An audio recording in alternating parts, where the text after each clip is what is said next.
Hello, everyone, and welcome to another episode of Reflections of the Father's Heart. I have a very special guest for today. I've been wanting him to come on this podcast for quite some time. So the fact that he's here is so profound, and I'm super excited. So this is Dominic Wickey. Now, he's a husband, he's a father, he's a business owner. And really the word that comes to mind for me is he's a healer. Not only is God done an amazing work in his own heart and his own life, but he's such an impactful person to so many others. So Dominic, thank you so much for being here. Oh, absolutely. Thank you so much, Sandy. That was very good. Thank you for having me on here. It's been an amazing journey, being with you, walking through this, helping me through this journey. I just really appreciate everything. I do. Well, one of the things that Dominic and I were talking about before we started the podcast was what it really means for him to be here today. And I know we're going to get into that, but you grew up Amish. You grew up learning that you're not supposed to speak. You're not supposed to share your thoughts, your feelings, your story. You lived in a very controlled and stifled environment. And Mm, so I know it took a lot for you to even come on here today because of what you learned growing up. absolutely. Yeah. So, yes, just growing up, like we didn't have a voice.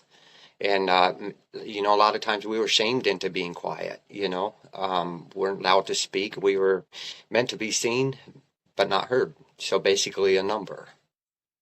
So yeah. I think one of the things for me, just kind of, in first meeting you, because I've known you for, we were just talking about this, at least 6, 7 years, maybe longer.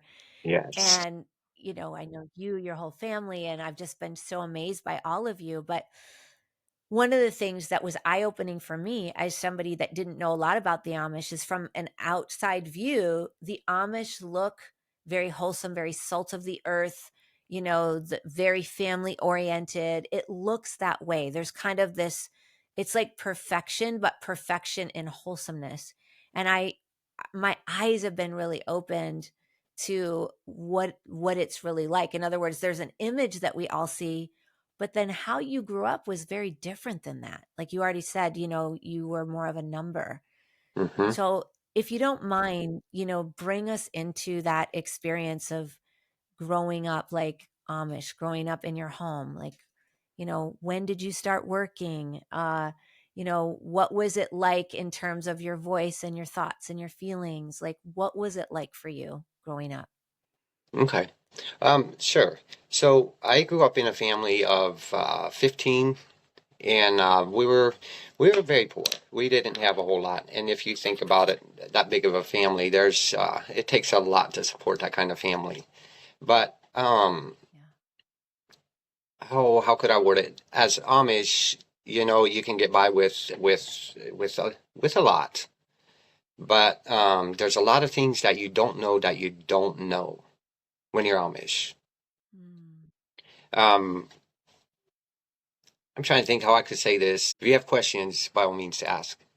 So I'm trying to think of how I could even Yeah. word What it. I, yeah. What I was going to say is one of the things that was hitting me as we were starting to talk is, for starters, in the Amish, I like what you said about I didn't know what I didn't know.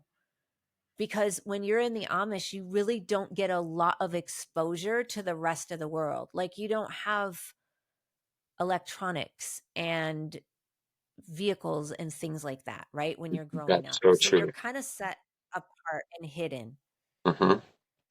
Yes, and that's one thing that they So use that makes the Amish so supposedly profound is they're not exposed to electronics, TVs, and oh, so to them that's shielding them from the world, so they're not part of the world in that way, if that makes sense. it makes a lot of sense. And I think for a lot of people in the world, it can sound like a really good thing.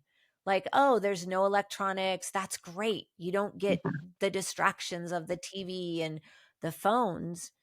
But what I have since learned is, in some ways, it's a form of control, because now you can be very controlled without any other outside influence of like, hey, this is how a family could be, right? Like on TV, you might see a family and go, oh, wait, the kids actually are cared for and they aren't just a number, or, it doesn't look like that. But you didn't get that opportunity to see what it was like somewhere else. Exactly. Yeah. Yes. No, you're right. And even in my later years, when we rode the bus with non-Amish kids, we would see those things, and the thought is always there. It's like, how would that be? What would that be like to have like a Game Boy, to have like, watch TV and things like that? And not that a person needs it, but the curiosity was always there. So, Yeah, definitely. Definitely. Now, you grew up with in a home of 15. There goes whiskey, everyone. So we had to have him join our podcast. You grew up in a home with 15. So where are you in the order in terms of siblings? Like, are you the oldest? Are you in the middle? no, more towards the middle. I think like five or six, something like that. And back to your earlier question, my first job I worked on a hog farm. I was like 7 years old, and I felt like I was on top of the world because I got to help out with making money. And although I didn't get to keep the money, that was money I had to hand over to my parents all the way up until I was 21 years old. Which is another thing, right? You're not even a little bit of that money did you get to keep. Like everything went to your parents from the Most of it, times you were yes. young. Once in a great while, we got to keep a little bit of money. They would give us a little bit, but not a whole lot. But yes, as Amish growing up, you have to give your check to your parents until you're 21 years old, or otherwise married. So if you're married, then you can keep your money once you're married, but otherwise it's till you're 21. Yes, yeah, that's how we grew up, anyways. Yeah. Well, and the other thing that stands out, and I know from, just knowing you, is you also grew up with a lot of neglect and a lot of abuse as well. And I think that's another thing that again can be really eye-opening for people when you're looked at as a child like a number and you don't have a voice and you're seen and not heard, all of those kinds of things, you're often treated that way too. And that seems to be kind of the culture in the Amish as Yes, well. and which brings up something that I've been working on recently. When something that I connected to when I was born. There's in Amish, they have babies, it seems like every year. But I realized that I didn't get the nurture from my mom that I should have. When I was born, a year later, I was handed over to my siblings to be raised because mom had another baby. And so I never really got that love and care from my mom because there was no time, because she had another baby. And so I had to just kind of be raised by my siblings. And then something I've learned is that when you don't have that nurture from even just your mom, it for me, I know what I connected to was a lot of it. I felt a lot of rejection, a lot of abandonment. And then, growing up, I carried that with me as I was growing up, and even into my own marriage. I felt that in so many levels, but growing up, I didn't know that's what I was feeling. I didn't know that's what I was going through. But I realized that's what a lot of things that was happening to me growing up was feeling abandoned, rejected, and growing up Amish, that happens even in churches. So yeah, that was a huge step for me, is connecting to that, just realizing that I didn't get that nurture from my mom that I should have as a baby. I love that you brought that up because, so many times people can think, oh, what I went through as a baby, I wouldn't remember that. And I always tell people that's not true. It leaves an imprint on your heart, it leaves an imprint on your soul. Even if you don't have like a memory of it because you're a baby, you have an emotional memory of it. Your heart Exactly. remembers, your soul remembers. Hmm. And because of that, that rejection can start you off even in neglect, right? Like I'm being neglected, and so therefore there's the abandonment and the rejection, and that's the start, right? That's my foundation. So it Hmm. sounds like that's what happened for you when you were young. It did. It did. So it was really huge when I connected to that, not that long ago, because just understanding where it was coming from was huge. But what happened to me growing up, even into my teen years and on into my 20s and into my marriage, you know, without that nourishment, what it did for me is I went after anything that would fill that void, which was alcohol. I tried marijuana, smoking cigarettes. I tried all those things, and that's what was I would go to fill those voids because I wasn't taught even just having a relationship with Jesus Christ was enough. I wasn't taught all those things. I didn't know that I could until I was almost 30 years old. But just realizing that's what it does to a person, the damage that it does, that was very powerful for me. Yeah. Yeah. And it sounds like you were grabbing on for something, anything, right? Because you're a child, there's no nurture, there's neglect, there's abuses, there's all these things happening. And so, even at a young age, you were trying to find something to help you like feel better, right? Numb the pain. It sounds like from a Absolutely. young age. Hmm. Absolutely. Yeah, I can Yeah. think of back even to when I had that first job working on that hog farm, I was already into alcohol. I grew up in a alcohol fan, everybody had alcohol problems. My dad's side of the family, my mom's side of the family, yeah, there was a lot of alcohol. There was alcohol all the way around. And so it was only natural that I would fall into it as well. Um, but I remember, even back then, I was already smoking, I was already drinking, so you would do anything to numb the pain. But it was pain that you didn't even realize you had. Well, and this is really important because you started working on that hog farm when you were like 7, 8 years old. So it was already that bad where you were, like you said, didn't even realize what you were doing, but numbing the pain. And I think this is important because, again, because things are also in such a rural community and it's so separate, it's not like you had other people around to go, wow, a child shouldn't be drinking, right? Like you were able to already drink, smoke. Maybe you were hiding it, but it wasn't like there were, teachers at school or people to see that something was wrong. I guess is what I noticed. Sure, sure. So I would say yes, if the people would know, they would have said something possibly, but it's so well known even I mean, across many families across the Amish. It's like everybody does it. Some people I watched get a kick out of giving their kids alcohol. It was funny to them. So it's not like there's really going to be somebody there to shield you from it because everybody drank. And so here it comes into your life really young, and then that's what you're using to numb the pain because you don't have anything else.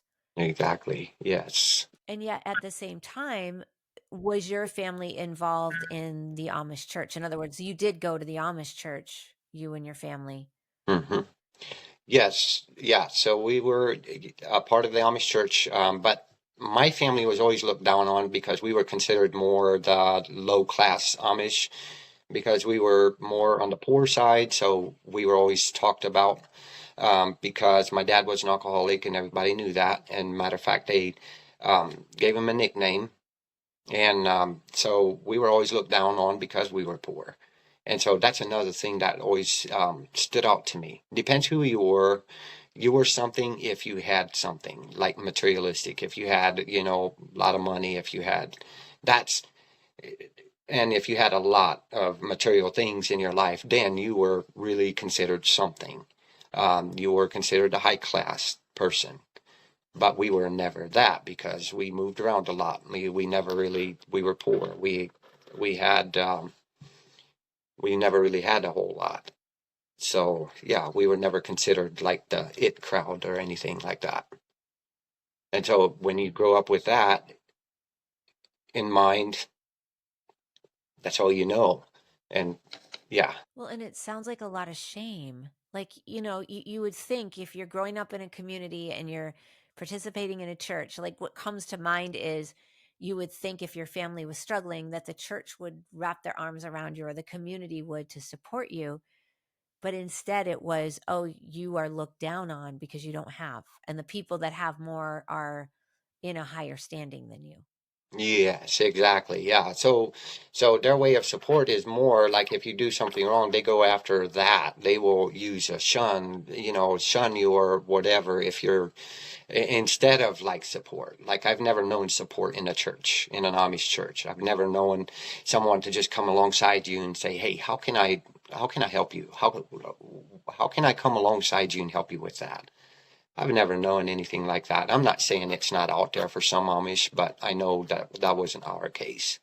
So a lot of ways of how they would try to help you as a church is shame you into try to walk a straighter line, by using the shun. And what did it mean? Yeah, and what did it mean to walk a straighter line? Like, what were some of the rules that they would want you to follow? Well, there was a lot of rules. There was a certain way to dress, certain shoes you had to wear, and your hat had to be a certain hat. The brim had to be a certain size. Um, your horse and buggy was supposed to be a certain standard, just all the way around. There was so many rules to follow. But what was interesting and kind of funny now is that, yeah, they had all these rules and laws and stuff that you had to follow, but a lot of them broke them anyways. But as long as you didn't get caught, you were okay. And so you talked about the shun. What is the shun? Like, how did they use shunning? So, for an example, if let's just use alcohol since we're on that subject. Let's say somebody has an alcohol problem, they will address it, but they will confront you with it, and if it's bad enough, they will shun you for 6 weeks. So basically, what that means is they will kick you out of church, and they say they're handing you over to the devil for 6 weeks, and you can't be under the ordinance of the church for 6 weeks, because they do that in hopes that you will be shamed enough into doing better. And then at the end of the 6 weeks, if you're doing better, then they can take you back in as a member of the church. So you literally get excommunicated for 6 weeks. Wow. So that's their way of support is we're going to turn you over to the devil for 6 weeks, and then you can come back after 6 weeks. Yes, exactly. Yeah. And would you have to go up in front of the church? Yes. Yeah. And that was always very humiliating because you have to go in front of the whole church and sit there and confess in front of the whole church your supposed sin, and then they would ask the whole church if they all agree with shunning you, and yet again no one wants to speak up, so they all agree to shun that person and kick them out, and then they can't eat at the same table with the rest of the church. They have to leave right after church. Then even when you're at home, you're not supposed to eat with your family members, although a lot of them do, but you're not supposed to. Like you're literally supposed to be by yourself. Like you're not supposed to communicate with those people even much. So it was a very, very humiliating experience. Well, and it sounds like the shunning was if you wore the wrong hat or if you drank, it's the same amount of time? Like is it 6 weeks either way? Yeah, for the most part, yes. Yeah. And now for myself, I've been shunned a lot longer than that. I was considered a rebel in the Amish, because I didn't really follow their rules, and I didn't really have a whole lot of Amish friends. I turned to my non-Amish English, call them what you will, non-Amish friends. I had neighbors that were non-Amish, so I turned to them, and I hardly ever, communicated much with Amish, especially the Amish in my age, because I felt more comfortable with these other people, and they took me in like I was a brother, a friend, a best friend, and I've never had that as Amish, so that meant the world to me. But by doing that, I got shunned a lot because I wouldn't be in church. So I got shunned a lot for whether my shoes were the wrong kind of shoes, or I had a phone, or I drank, or I got shunned so many times that I actually quit going to Amish church for a whole year. And then I got shunned for that. Oh my Excuse me. goodness. That's a lot of shunning. Well, and that reminds me of something we were talking about before we started about how you're trained from very young that your whole allegiance is to the Amish church. The only people that can really speak into your life are people that are, considered what, like a bishop or somebody like that. And your whole life revolves around that. So you're not learning about who Jesus really is and having a relationship with him or anything of that sort. It's your allegiance is to the church. To the church, yes. My view of God was a very condemning God. So a lot of things that I was taught about God was about hell, hellfire, brimstone, that kind of thing. God is, if you break the rules, God is mad at you. And that's literally the belief system that I had. So I had to like perform, like try to do better, follow the rules better, in order to be right with God. So anytime I broke those rules, I really had a fear of God, like, oh my gosh, he's mad at me again. And I would struggle with these thoughts, like, how am I ever going to be able to walk a straight enough line for God? Because these rules, I couldn't possibly follow them good enough. I was always in trouble with the church. So God must be really mad at me. And so the only way I was able to be right with God was following these rules. That's what I believed because that's what I was taught. So my view of God, of Jesus, literally was he was a condemning, very jealous God. You either do right or then you're going to be on his bad side. That's how I view God. Wow. And so you're raised in this, and are you being raised that if you're not Amish, you're going to go to hell then too, right? So the only people that are really saved are Amish people? Yes. So that's a good question because I was always taught if you leave the Amish, you're going to go to hell. Because there's a scripture that talks about stay in the tradition that you were born in, and they take that literal. Like if you're born Amish, you got to stay Amish. You can't leave it. If you do, you're going to go to hell. And so when I never had a heart for being Amish, I always dreamed of not being Amish all my life. I dreamed of that. Um, when the door finally opened for me to leave the Amish with my family, I knew I was going to go to hell, but I was willing to risk that because I couldn't handle the pressure anymore. There was two Amish churches pursuing me. I had to do this, do that for both of them. And then there was another, like almost like a Mennonite church that latched onto my wife and me, and they wanted us to join them.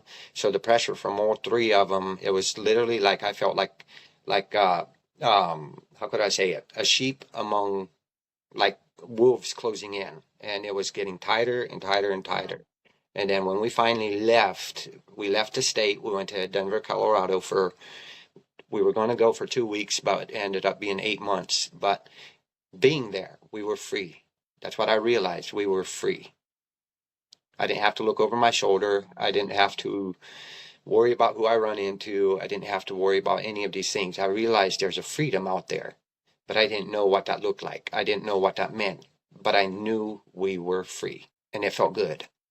It felt finally I can be myself because I could never be myself as Amish. I could never be myself where I was at, and that was one miserable place to be in. Wow. I think what's so powerful too is, I know at least the Amish that you were a part of, you were not allowed to read like even an English Bible. You weren't allowed to read a Bible that you could actually really understand. You had to read a German Bible, and the preaching was done out of the German Bible. And you got a hold of an English Bible, right? And started to Mhm. read that. And is that what kind of helped get you out? It did. It did to an extent.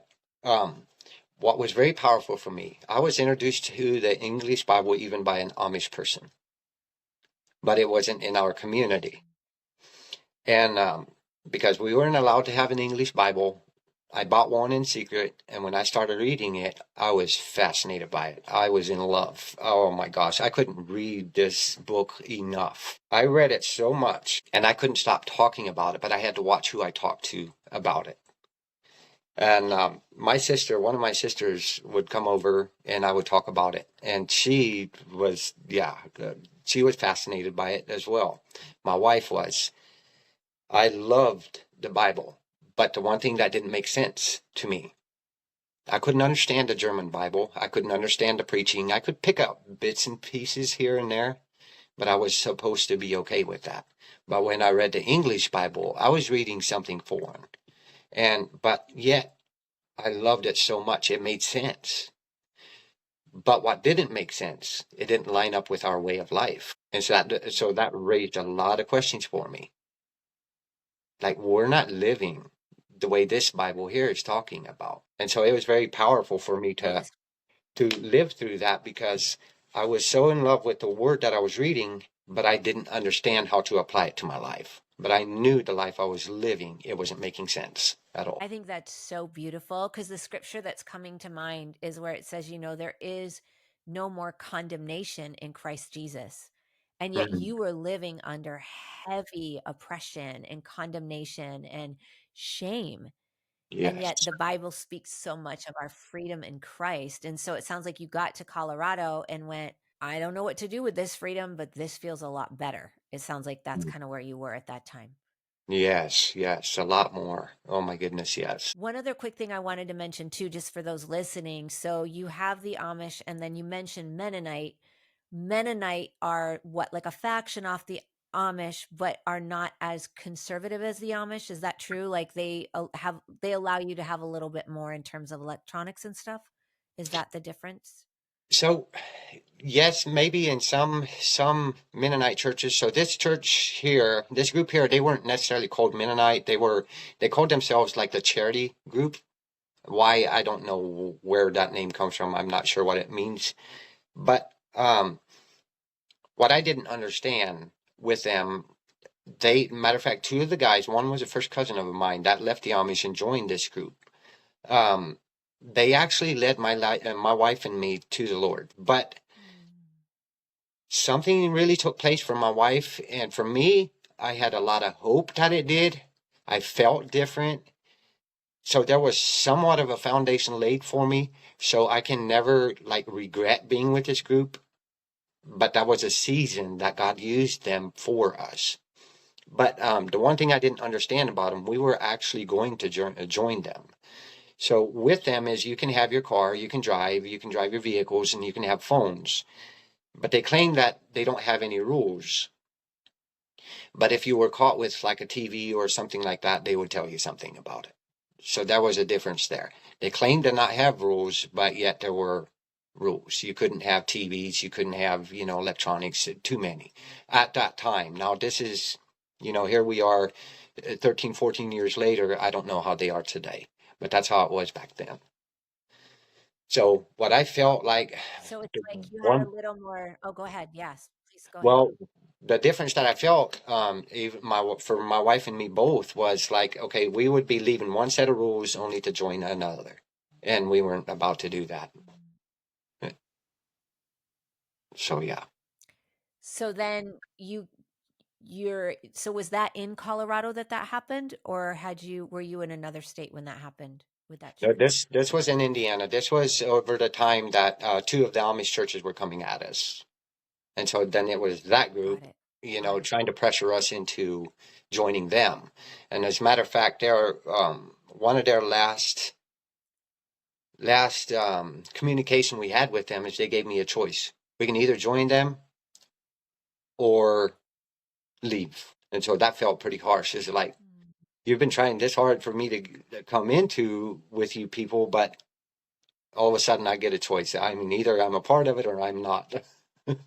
I thought that was a little strange. So, yeah. So it was helpful in that they're introducing you maybe a little more deeply to Jesus, but at the same time, there's still rules. There's still you're still under a heavier yoke. It's just not maybe as heavy as the other one, but it's still bondage to a degree. There is, And yes. so then you left and you got to you've experienced a little bit more freedom. Yes. Yeah, once we got away from everything, I was able to breathe. We were able to breathe. It was like, oh my goodness, a fresh air, you know. living in it, we had to look, if we, let's say, go to Walmart, we have to look around, see if there's somebody there that we know. We had to really be like on guard, like watch ourselves, um, although I want to add this because while we were still Amish, I did end up getting my driver's license and I bought a truck and I started driving. And we would drive to places, and that's what I'm talking about. We would have to be very careful where we'd go so people don't see us, because I would have definitely got shunned for that as well. So those are the things that we were trying to hide. So It's not. you're living in fear. Yes, exactly. Exactly. But going to Colorado, we didn't have to do all that. But I didn't realize that we could be that free. But I still didn't know what that freedom looked like for us then. I appreciate that because I feel like one of the things that it speaks to of me is like the Israelites, the Israelites, God gets them out of Egypt. They're out of slavery, they're out of bondage, but then he had to get Egypt out of their hearts. It's like when that's been our experience where you grow up in all that bondage and all that condemnation and shame, even though you were free, you probably didn't even really know how to do that, like how to live in freedom. That's a very good point, because yes, we didn't know. And I didn't realize that until quite a few years after we left the Amish, that yes, we had left them, but the Amish was still in me. And it took a lot of work, a lot of healing to get that out of me, to realize, because we left this church, joined another church, and I still had a religious mindset. And that was one of the hardest things to break for me, to break that off. But if you think about it, when you grow up in that environment, when you grow up with a mindset like that, it is one of the hardest things to break off. But I walked many years even after leaving the Amish with a religious mindset and not knowing that I needed to be free from it. But once I was set free from it, there was a whole nother layer of freedom. And a whole layer of freedom, right? To be closer to Jesus, right? Like closer to Jesus, have more passion, right? Be able to be who Jesus created you to be and not feeling like you have to walk in this box that's hard Exactly. to understand where it is. Like, where's the lines? Yeah, exactly. Exactly. I was always looking for a boundary, for a line, like something, You had to watch how you lived your life. There had to have been a line somewheres. And I was always looking for that line. And I would imagine that fear that God is mad at me probably took a while to get out as well. Like, I would imagine that that was something that you carried for a long time also. Oh, absolutely. Absolutely. That is, there's still, I'm sure, layers there for me to uncover, of how that looks like moving on. But I'm very grateful for the foundation that I do have so far with God, because it's been amazing. Once I realized, having a personal relationship with Him, what that means for me, and then just living that out has been truly amazing. I really appreciate you saying all of this because I think sometimes people can hear a story like this and hear, oh, you grew up in this really controlled, shame based, rule based environment. You didn't even feel like a person. You didn't know who you were. You got away from that. You were, you gave your life to Jesus. So everything should just be fine. And it's like, there's so much to walk through, right? So much Mm. healing. So the way that you think, the belief systems that are just stored in your identity, it's a lot to uncover and walk through, isn't it?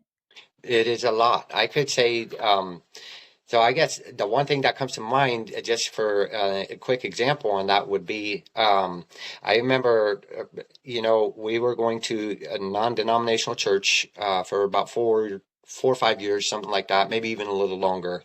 And I thought I was doing all the right things, going to church. I was praying all the time, and I still do. Don't get me wrong, I love praying, but we were doing all the right things, going to church, going to Bible studies whenever I could, reading the Bible on a daily basis and praying, and still so miserable. And I didn't understand why. I just literally could not figure out why. And I went through that, battled with God with that for a long time. And I went in our camper, and I just cried out to God. It's like, God, I am doing all the right things. I'm reading the Bible. I'm going to church. I'm listening to pastors during the week. I'm listening to messages. I'm praying. I'm doing all the right things. Why am I so miserable? Why, like, what? Help me. Help me understand what's going on. And the word that I got, he says, stop. Stop everything that you're doing. Stop going to church. Stop even reading the Bible. Stop everything, listening to those messages. Just stop. But then what really caught me is when he said, listen for my voice. I want to lead you now. Just listen for my voice. And that really stopped me. I was like, God, I got to go to church. I got to do all this. Keep in mind, I still had a religious mindset. I argued with God. I was like, God, I got to do all these things. He's like, no, just listen for my voice. And I thought, now I can look back and I thought, man, that was very profound to me, because it meant a lot to me, because God, who created me, wanted to spend time with me. It's not wrong to go to church. It's not wrong to listen to these messages. It's not wrong to pray. Those are all good things. But those come if we have a relationship with Christ. And they mean a lot more when you have a relationship with Christ. Does that make sense? Very much. I think that's so beautiful and profound. It's like God knew exactly what you needed, because you had grown up always needing to do something to be in God's good graces, and you could fall out of it at any moment, right? So there's really no grace. It's just you have to follow all these rules and you have to follow it really perfectly. And if you don't, he's going to be mad, and you're never going to be able to keep all the rules. So he's always going to be mad at you. And like, that's how you grew up. So I can imagine you're going to church, you're trying to do all the right things, but you're miserable because it's like, it's still trying to live out what you grew up in. And he knew exactly what you needed. Absolutely. Absolutely. He That wanted you to performance. know that he wanted to be with you. Yes, yes, yeah. It was just, I was just taught so much, everything is based on performance, you got to do to be right with God. And I remember a time that we did ask some Amish people. I even asked a pastor, an Amish preacher. I asked him one time, I said, why do we live as Amish? Why do we live the way we do? Why does our Bible have to be in German? It's so hard to understand.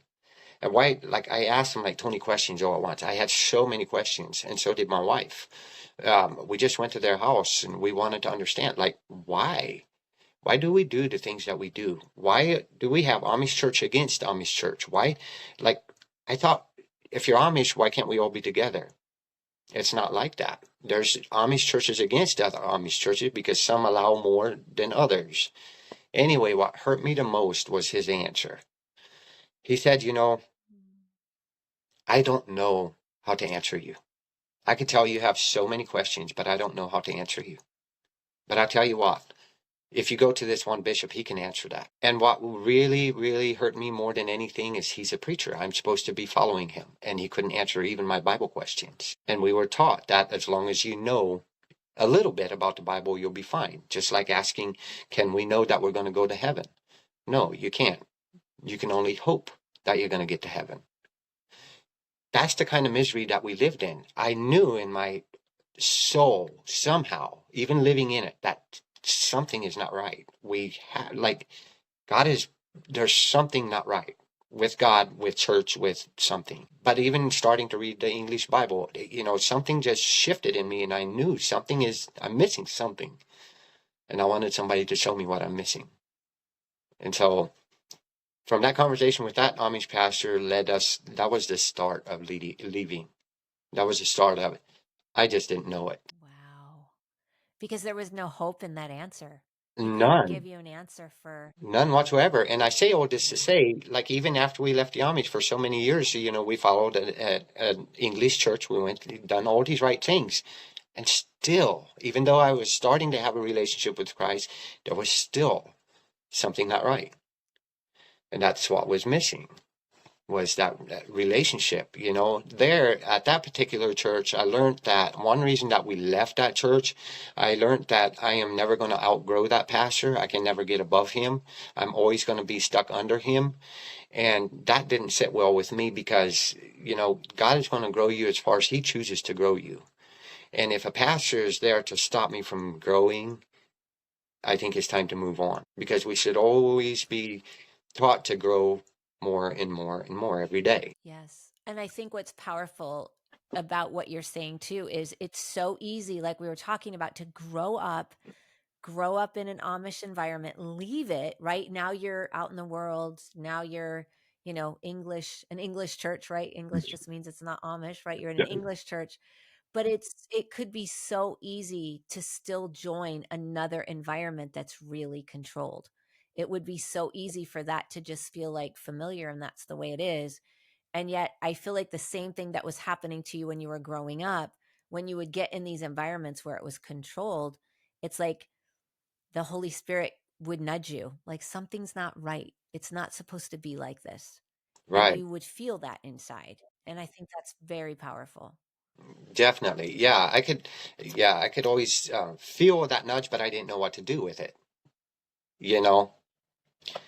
So sometimes it was hard to discern if we were in the right place or not. But I love the word that you used earlier. It was familiar. It was just so much easier for somebody to tell you how to live your life. It was just so much easier. It was familiar. It's what we knew. And so it was easy to fall into that. But, but it's not a good place to be in. No, and God calls you out again to have this more intimate relationship with Him. And one of the things that's coming to me, we were talking about the tree and the roots before we got on the podcast. Would you Yeah. describe what you were talking about digging? Because I think it fits really well. Oh, sure. Sure. So Keith and me were getting ready to dig holes to build a deck. And as we were digging the holes, this particular place, it had a lot of rocks and tree roots that we had to dig through. And as I was digging, I got pretty frustrated because the deeper I got, the more roots I got into rocks and things like that. So it got pretty frustrating because it was taking a while. Um, but the last two holes that I was digging, the second last one, I got to thinking, this is literally like our life. You start digging into your life, and I got to a root. And that was frustrating because it slowed me down. It slowed me down from reaching my destination. So as I broke through that root, what came to me, like, I seen that as my life. You got to dig through that root, break through it, and then you can move forward. And literally, as I was thinking that happened. I broke through a root, then I was able to start digging again, but then I hit another one. Only this one was bigger. And so that was really frustrating for me because I'm just trying to dig these holes. But I'm seeing that as my life. That got bigger. So I had to break through that one. So I started really shoveling away at this thing, jobbing away at it and breaking through it. I finally broke through, but it was like, man, if that ain't how our life is. When you grow up in an environment that I did as Amish, there's so many belief systems. There's so many strongholds. There's so many things that you got to uncover. And God wants to root those out. And that's literally what I had to do with those holes, to try to dig the hole deep enough to plant a post. I had to break through those roots. And that's literally how we're doing our life. We're breaking through those roots, uncovering them one at a time, and getting rid of them so that we can move forward. So I thought that was very powerful as that was coming to me. And I know that was God showing me like an encouragement to keep moving forward. Because sometimes it gets frustrating, it gets hard, and it gets lonely, and it's hard to move forward. But we need that encouragement, and God will encourage us. And He did with that thought. So I thought that was very powerful. I love it. I think it's so powerful because I love that when you were digging, it's like you got through one and then it's like there's a bigger root. Oh my gosh, and then a bigger root. And sometimes, like you said, the strongholds, it's like, with Jesus, like we break through some and then it's like, okay, let's go. And wait, there's these bigger ones. And now I'm coming up against that. And it Mhm. does get tiring. It It, can feel frustrating. it does. It does. And it can feel that way. And it reminds me what you said earlier about when the Israelites were led out of Egypt. It just reminded me of that as well. When I lost my train of thought. Keep going. No, when the Israelites were let out, are you talking about when were already out or when God was breaking them out? Actually, when what I was going to say is when we left the Amish and I accepted Jesus Christ as my Lord and Savior, there for a moment, I had this moment of, we're free. We're out of Egypt. Now it's done. Everything is done.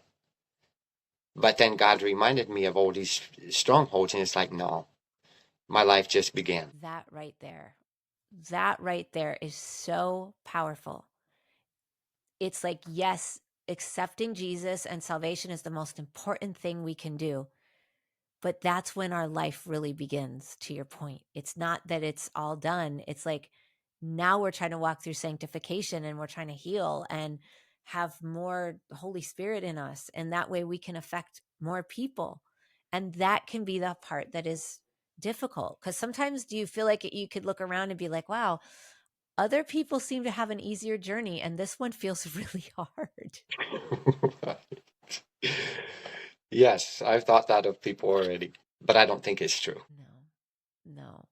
And I think too, for anyone listening, if you feel like you've been on this journey and it feels like there's another route and it's tiring, you know, God gives rocky paths to great soldiers. And it's Mm. not because he's mad at you. It's not because he wants to stop you or because he's down on you. It's because your training ground is often harder and you have to have more freed inside or your calling will crush you. And so Mm. I feel like I've seen that with you where you have this really high calling. And so you've been, you think about David, right? Like King David, he was anointed. Samuel anointed him when he was a boy. And look at how many years it took, you Exactly. know, Yes, yes, exactly. Just like your faith, it can't be grown just by having more knowledge of God, having more knowledge of His Word. Your faith grows through trials or whatever, or through your healing journey. Well, and let me ask you too, when you all left the Amish, did you pretty much lose all of that community as well? So were you totally shunned because you left? Oh, yes, absolutely. Yes. When we came back from Colorado, we moved back into that area for a little while. So the whole church, everyone shunned us, even our own families, my parents and my wife's parents, they all had to shun us. But I'm reminded by the one time that my wife did go to Walmart and she was in there, and one of the elders of the church was in there, and he seen her, and he told her that you need to come back Amish, otherwise you're going to go to hell. And then there was others that would see my wife, like, tell her to leave me and come back Amish. Like they were so willing to break up our marriage for the Amish faith. And I thought that was really like, wow. So it's a really big deal that you were able to walk away because they make such a big price for you to actually leave, which is another part of control, right? God gives us choice. He doesn't force us to do anything, but yet you were told like if you leave, you lose your community and you're going to go to hell if you leave. I mean, that's a scary thing to leave. It is when that's what you're taught throughout your whole life. It is very scary.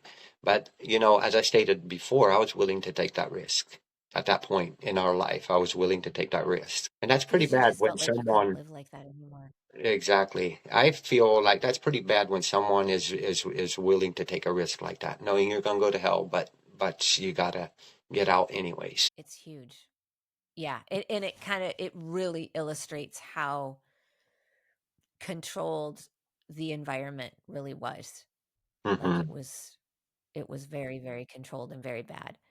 There's one more thing that's coming to me and I know that this will have to be one of a few podcasts because there's so much to your story. Like there's so many things.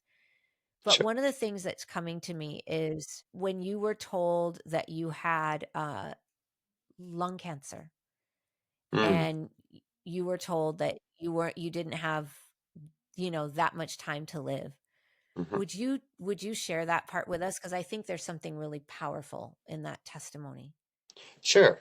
Yeah. So, one thing, as I look back to that moment, I didn't have a relationship with Jesus Christ, and I always wonder, why I never felt my death.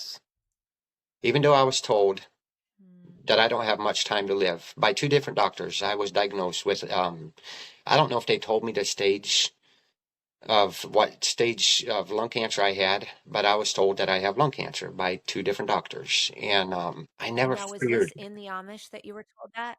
Yes, I was Amish at Were the you time, Amish? Okay. Okay. and we were married. Yes. Um, so of course, my family, my wife and her family, they were freaking out about it, because the doctors they're talking about, we got to do all kinds of tests, and we did tests for probably 6 months, but they were where I put a stop to it is they were going to go behind my chest bone with a long needle right by my heart and get a sample of my lymph nodes. And that's where I said, no, I ain't going to trust no doctor to go right by my heart to get a sample of my lymph nodes. Um, So I ended up with the doctors. I ended it. Like no more tests, no more nothing. So they left me with like if I feel a lot of pain to come back in. But throughout that journey, I had Amish preachers come over and talk to me about, they wouldn't know what it'd be like to be that close to your death, and they just like no one knew how to support me in it.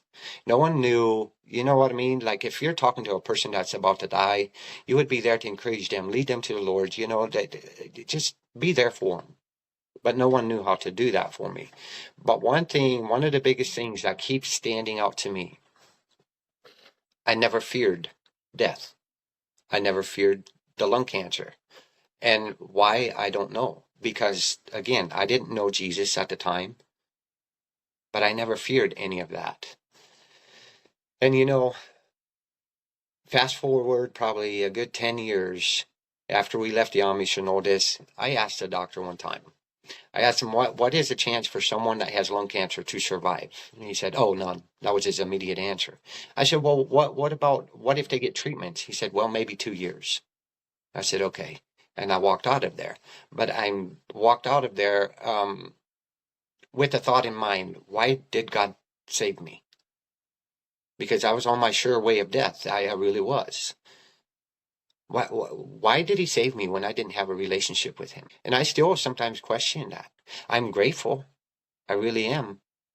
But why would God save someone that didn't have a relationship with him? It's still a question for me today.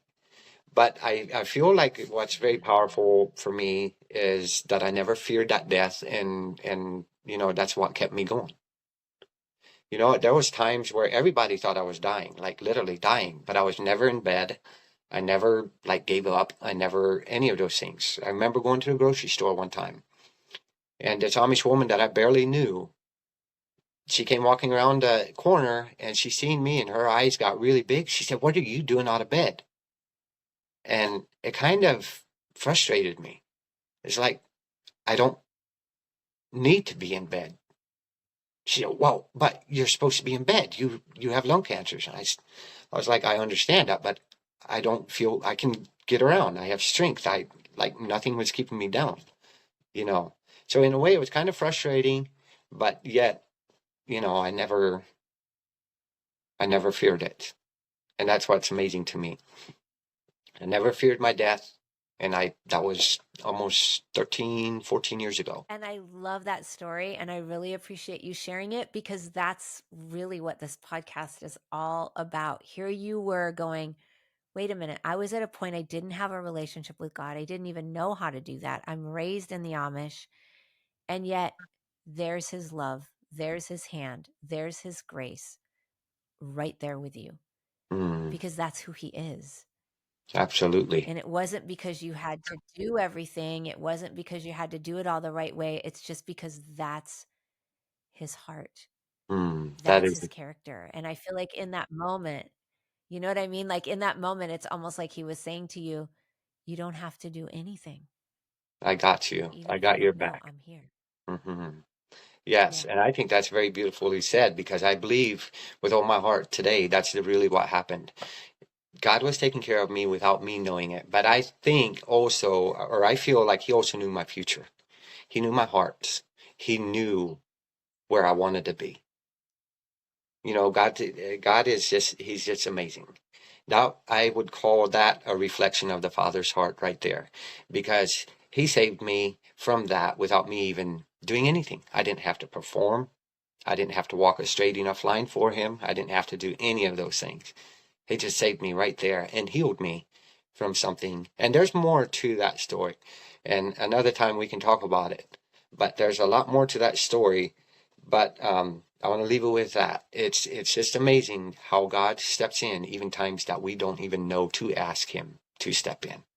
And I think that's really, really, really good. Yeah, I think it's very, very beautiful. And I think just, for anybody who's listening, it may not be through a healing, it may be another way, but there are so many ways that God will step in, and we don't even, like you said, we don't even realize it, or we don't even know him enough to realize that he did that. But Yes, yet that's who he is. that's who he Yeah, is. I think that's beautiful. Yes. Hmm. Yes, I just want to say this though. I have many scars, and every one of my scars have a story. And someday I hope to share them because God was in Well, every single one of them. I'm definitely going to have you back on to share more, because I know there's so much more. This was amazing. Thank you for Yes, being here. Thank you for sharing. This was very, very powerful. And I know, like I said, there's so much more that God has done in your story. So I'll be excited to have you back on. But thanks for being here today. yes. Thank you for having me, Sandy.